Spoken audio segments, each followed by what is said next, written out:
안녕하세요, 다오월드입니다. 오늘 아침에 파이데이 관련 소식들을 미리 다 정리를 해서 올려드렸었습니다. 그리고 그 영상이 업데이트 되자마자 파이코 팀의 공식 공지와 영상들이 업로드가 되면서 제가 다시 한번 영상을 만들게 되었습니다. 그렇다 하더라도 제가 지난 영상에서 소개해드렸던 내용들은 여러 검토들을 거친 후에 내보내드린 것이었기 때문에 코어팀의 공식 공지와는 큰 차이점이 없었을 거라고 생각을 합니다. 그래서 이번 영상에서는 코어팀의 영상의 중요한 부분을 다시 한번 짚어드리는 시간을 가지도록 하겠습니다. 일단 파이 네트워크 코어팀의 수장이죠. 니콜라스 코칼리스가 영상에 직접 나와서 정보를 공유를 해주었습니다. 일단 영상 초반에 주목을 해야 되는 부분은 니콜라스가 이렇게 언급을 합니다. 올해 함께 이룩한 놀라운 성과에 대해 파헤쳐 보겠습니다.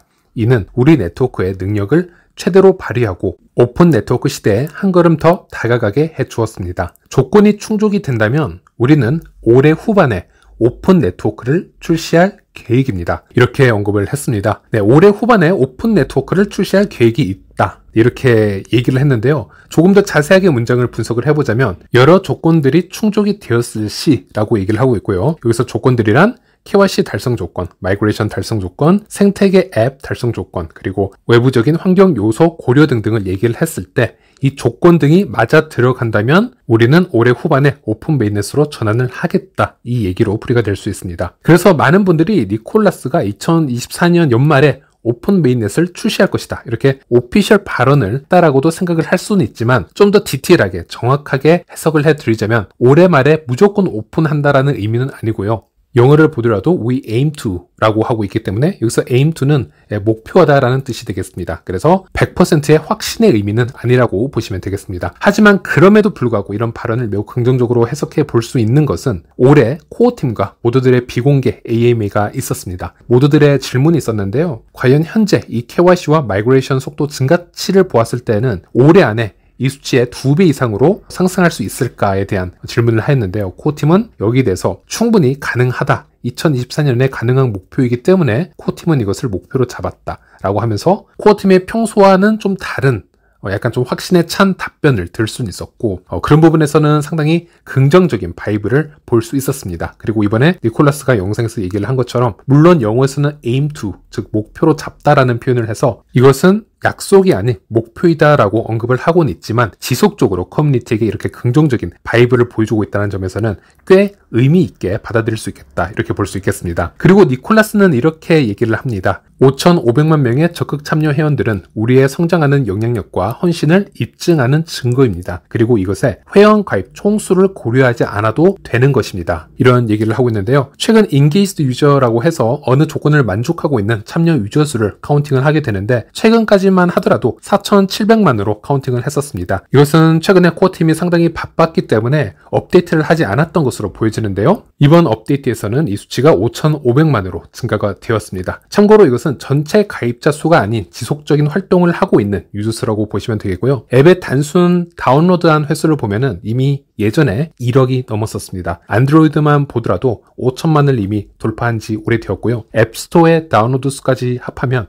1억을 훌쩍 넘는 수치를 기록을 했을 텐데 파이코어 팀은 마케팅을 위해서 이런 불필요한 수치까지 포함된 수치를 가져오는 타입은 아니다. 스스로 얘기를 하였고 그런 방식의 마케팅은 지양하겠다. 이렇게 언급을 했었습니다. 그래서 engaged 유저 5,500만 명만 보더라도 이미 파이 생태계가 충분히 큰 잠재력을 가진 사이즈이다. 이런 얘기를 지금 니콜라스가 하고 있는 것입니다. 그리고 파이 앱과 파이어사이드의 통합을 얘기를 하면서 여러 이제 피드를 제공하는 것 이것도 영상을 통해서 좀 소개를 하고 있는데요. 이미 기술적으로 어떻게 사용을 해야 되는지는 지난 영상들을 통해서 여러 번 설명을 해드렸습니다. 하지만 왜 이렇게 한창 바쁠 시기에 이런 소소한 업데이트에 코어팀이 신경을 쓰고 지속적으로 홍보를 하고 있는지에 대해서 제가 잠시 설명을 해드리자면 일단 이 영상에서 니콜라스는 현재는 파이 앱, 파이어사이드를 통한 초반 업데이트에 그치고 있지만 조만간 이 컨텐츠들은 더 확장되어서 다른 차원으로 상호작용하는 커뮤니티를 조성하는 데 집중될 것이다. 이렇게 큰 비전을 보여주었습니다. 우리는 여기서 코어팀이 파이 생태계를 마이닝을 통한 즉 외재적 가치에 중심을 둔 인센티브 시스템에서 이제는 내재적 가치를 가질 수 있는 유틸리티 중심의 생태계로 옮겨가기 위해서 여러 장치를 마련하고 있다는 것을 살펴볼 수 있습니다. 3년 전만 하더라도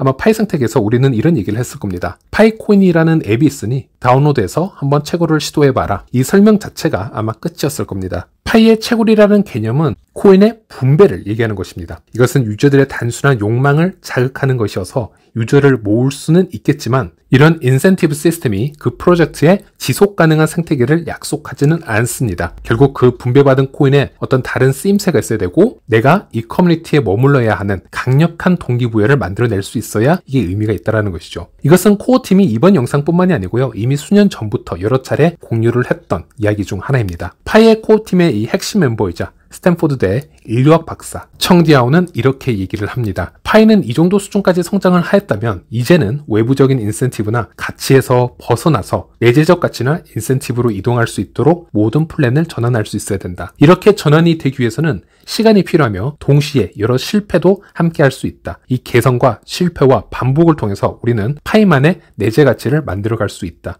청디아오의 이런 스피치가 있었는데요. 그래서 니콜라스가 지금 이 영상에서 얘기하는 부분도 코어팀이 가장 핵심적으로 생각하는 개발 철학의 연장선으로 이해를 하시면 될 것 같습니다. 파이 앱은 단순 하루에 한 번 버튼을 누르러 오는 앱으로 끝이 나서는 안 됩니다. 이곳에 파이 커뮤니티가 존재해야 되고 파이의 생태계들과 상호작용이 될 수 있어야 되고요. 궁극적으로는 파이 채굴 버튼을 누르기 위해서 이곳을 방문하는 곳이 아닌 파이의 유틸리티를 사용하기 위해서 이곳을 방문해야 되는 그런 생태계가 갖추어져야 합니다. 그리고 니콜라스는 이 노드에 대해서도 잠시 얘기를 하고 있습니다. 일반적으로 암호화폐 프로젝트들은 노드가 수천 개, 수만 개의 노드를 얘기하며 강력한 분산화를 얘기하곤 합니다. 사실 그 정도만 되어도 대단한 수치라고 보시면 되겠습니다. 하지만 파이는 테스트넷에 약 20만 개가 넘는 PC 노드가 운영 중이며 오픈 메인넷으로의 전환을 기다리고 있는 상태이다. 이렇게 얘기를 하고 있습니다. 실제 어마어마한 수치가 되겠죠. 저는 커뮤니티에서 이런 제 생각을 자주 공유해 드리기도 하는데요. 파이가 쉽게 망할 수 없는 이유 중 하나가 바로 이 파이의 노드 기반 생태계 때문이라고 저는 말씀을 드리고 있습니다. 이 노드 생태계가 너무 강하게 빠르게 퍼져나가고 있다는 겁니다. 이것이 비트코인과 같은 POW와 같은 합의 알고리즘과는 다르지만은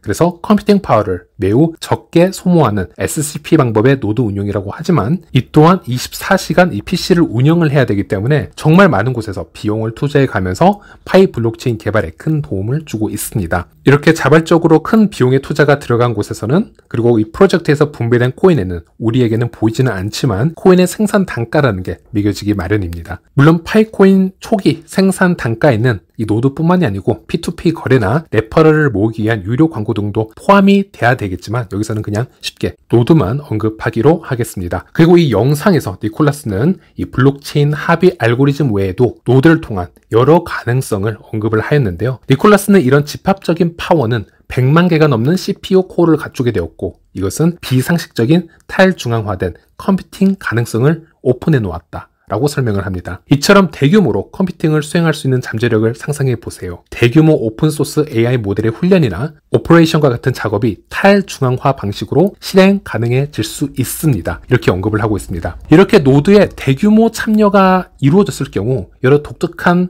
이 크립토 생태계를 보여주는 경우가 상당히 많이 있습니다. 분산된 노드들이 데이터를 저장하고 보상을 받는 파일 코인 시스템이라는 것도 있고요. 대규모 노드가 하나의 통신망을 만들어서 하나의 거대 탈중앙 네트워크 망을 구축한 경우도 있습니다. 바로 헬륨 코인이 여기에 해당되겠는데요. 니콜라스가 언급을 한 것처럼 이 파이의 비정상적이라고 할 수 있는 아주 강력한 노드 집단의 컴퓨팅 파워를 이용해서 AI 생태계와 시너지 효과를 만들어낼 수 있을까? 여기에 대해서도 한번 진지하게 고려해 볼 필요가 있겠습니다. 현재 파이 AI 생태계를 보시면요. 파이 앱 개발자들을 위한 파이 전용 챗봇이 지금 개발이 되고 있습니다. 지난 영상에서도 잠시 언급을 해드렸지만 파이 생태계가 카타라 AI의 통합이 되어서 이미 테스팅이 시도가 되고 있다. 이렇게 말씀을 드렸고 이것은 파이 개발자들을 위해서 매우 필수적인 부분이라고 보시면 되겠습니다. 우리가 일반 AI에게 파이에 관한 철학이나 개발 정보나 아니면 파이 앱 개발에 필요한 필수적인 요소들을 질문을 하게 되면 AI들은 정확하지 않은 정보를 그럴싸하게 거짓으로 대답을 하거나 아니면 파이 코어 팀이 따로 개인적으로 입력을 하지 않은 정보는